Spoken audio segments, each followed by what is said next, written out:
छोटी मोटी सीताला मैया साचवा के साचल होय न करेले के ना मैया कारेली सिंगरवा होय न करेले के ना छोटे मोटी भवानी मैया साचवा के साचल हो है न करेले के ना मैया कारेली सिंगरवा होय न करेले के ना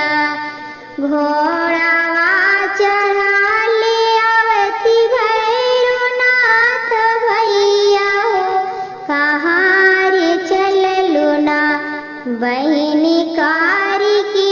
सिंगरवा हो कहाँ रे चललू ना बहिनी कारी की सिंगरवा हो कहाँ रे चललू ना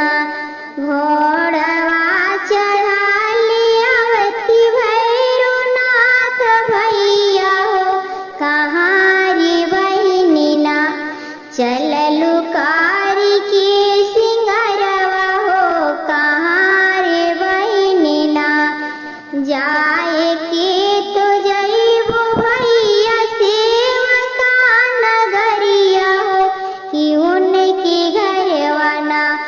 हमर पूजवा शाम तुलवा हो कि उनके घरवा ना हमारी पूजवा शाम तुलवा हो कि उनके घरवा ना छोटे मोटे जगदम्बा मैया साचवा के साचल हो है न कवेले लेना मैया कारेली सिंगरवा हो है न कवेले के ना मैया कारेली सिंगरवा हो है न कवेले के ना घोड़वा चढ़ा ले आवती भैरवनाथ भैया हो कहाँ रे बहिनी ना चललू कार